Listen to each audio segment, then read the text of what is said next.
je suis stupéfait que ce soir, Monsieur le Président, par rapport aux problématiques que connaissent certains villages, par rapport au maintien des classes, et nous avons aussi un cas à Mont-de-Marsan que vous nous disiez hier au préalable de notre réunion communautaire.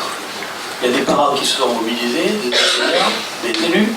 Lieu était bien, monsieur le maire, je n'ai pas du tout prévu de faire cette intervention, mais c'est le fait que la question de l'enseignement soit abordée, que nous puissions amener à minima notre soutien des parents d'élèves, et puis qu'on demande le maintien de ces classes, parce que c'est bien que les citoyens de demain, s'ils étudient dans de bonnes conditions depuis leur plus jeune âge, c'est quand même mieux que d'être dans des classes surchargées et mis dans des lieux, etc.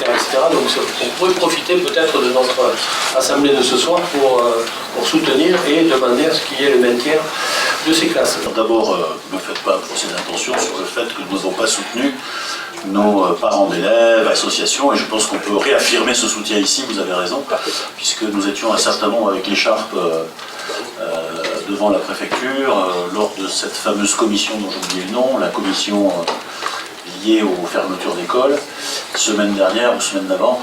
Je vois certains maires qui étaient là, notamment concernés, Luc Bardez, vous et d'autres qui étaient là. Se poursuivre. Donc nous, on travaille en étroite relation avec on le faisait avec l'ancien DAZEN, on le fait avec Madame Najus qui vient d'arriver et dont le baptême du feu était d'ailleurs cette fameuse réunion. J'ai eu l'occasion de la rencontrer prochainement, mais j'ai échangé plusieurs fois avec elle sur le sujet, d'ores et déjà, pour avoir une priorité qui est de maintenir cette offre de qualité en matière d'éducation sur l'agglomération. On a 4 classes qui sont concernées, 2 maternelles à l'Argenté et une au Bourgneuf, et 2 élémentaires, Bretagne-Bernès, et un sujet sur Luc Bardès. Malgré ces fermetures, l'effectif scolaire est stable.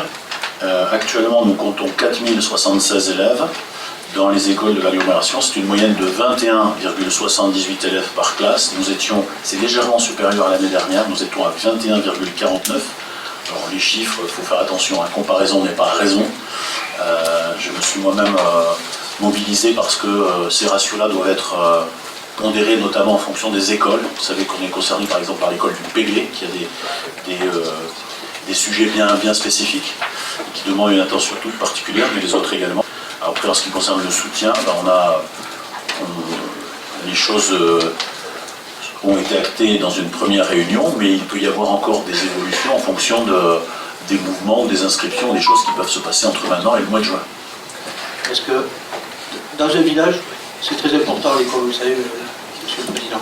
Alors, je voulais intervenir sur notre volonté de faire annuler cette décision de fermeture d'école. Bien sûr, celle de Luc Bardès, chère à mon cœur parce que j'ai fait des petites classes, mais surtout aujourd'hui aussi l'école du Péglé. J'accompagne l'APE là depuis un petit moment. Nous avons fait une réunion d'information la semaine dernière. Et alors pourquoi il est important de la soutenir au titre de la politique de la ville, parce que c'est une école en zone d'éducation prioritaire, mais surtout également que ce n'est pas une école traditionnelle dans la mesure où il s'agit d'un groupe scolaire. C'est-à-dire qu'il n'y a qu'une seule direction, c'est un choix qui avait été fait par l'Éducation nationale il y a quelques années, et qu'il n'y a qu'une seule direction. Donc l'Éducation nationale, si je puis m'exprimer ainsi, a déjà fait l'économie d'un poste sur cette école-là en ne maintenant qu'une seule direction.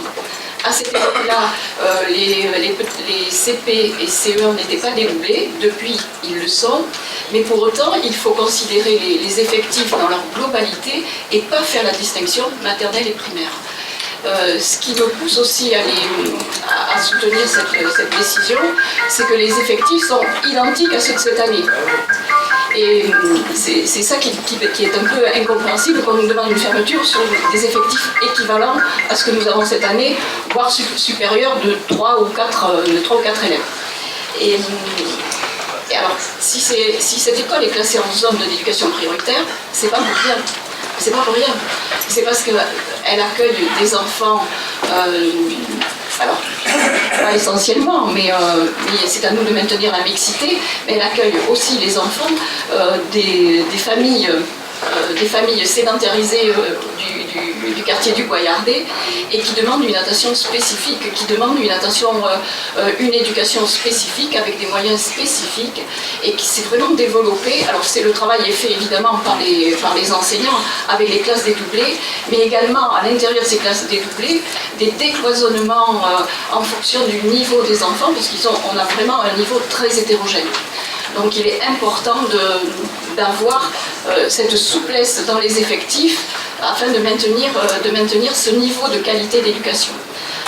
Également, au titre de la politique de la ville, nous intervenons, il y a de gros efforts qui sont faits sur cette école avec le PRE, le projet de réussite éducative, où nous accompagnons des familles, mais nous prenons l'enfant dans sa globalité, c'est-à-dire avec son environnement familial, social. Donc l'enfant est accompagné, mais également la famille. Donc on suit à peu près 1 ou 2 familles par an de ces quartiers-là. Et également avec le CLAS qui est un accompagnement, c'est une aide aux devoirs qui est diffusée 2 soirs par semaine, où nous avons l'adhésion de ces familles, parce que c'est très délicat de travailler avec eux, parce qu'il faut gagner leur confiance, il faut les faire venir sur ces dispositifs, et c'est tout un travail pédagogique qui est à faire au quotidien, qui est fait par les équipes enseignantes, qui est fait par les équipes périscolaires, et qui est fait bien sûr par nos médiateurs scolaires de la politique de la ville. Et je tiens à signaler que depuis quelques temps maintenant, le lien se fait parfaitement entre les équipes périscolaires et les équipes politiques de la ville pour arriver à mener ce travail au quotidien auprès de la famille. Donc oui, je bataillerai pour qu'on ait l'annulation de cette décision de fermeture. C'est quand même une école qui a un passé et une histoire qu'il faut respecter. Il y a eu des générations d'enseignants qui se sont succédés pour justement gagner, comme disait Eliane, la confiance des parents. C'est pas toujours évident, donc ils ont travaillé, il faut leur rendre hommage. Et je crois que de fermer une classe, ce serait la pire de manque de reconnaissance par rapport à tout le travail qui a été fait et qui maintenant est coordonné avec les enseignants, le périscolaire, la politique de la ville. Donc cette école-là, il faut absolument maintenir cet effectif-là. L'éducation nationale, effectivement, s'est largement défaussée en supprimant un poste et de direction, en faisant un système de groupe scolaire comme le sait si bien le faire, malheureusement. Voilà, donc au-delà de l'école privée, évidemment, il faut soutenir cette école, mais aussi l'école le FPI Libre de Saint-David, les écoles rurales, c'est le fondement de la République. Les écoles publiques, rurales et urbaines, c'est le fondement de la République. Donc il faut absolument que l'on soit très très vigilant par rapport à ça, et je ne doute pas que, vu le nombre d'élus que nous étions à la manifestation au CDRN, je ne doute pas que tout le monde sera solidaire pour soutenir ces écoles.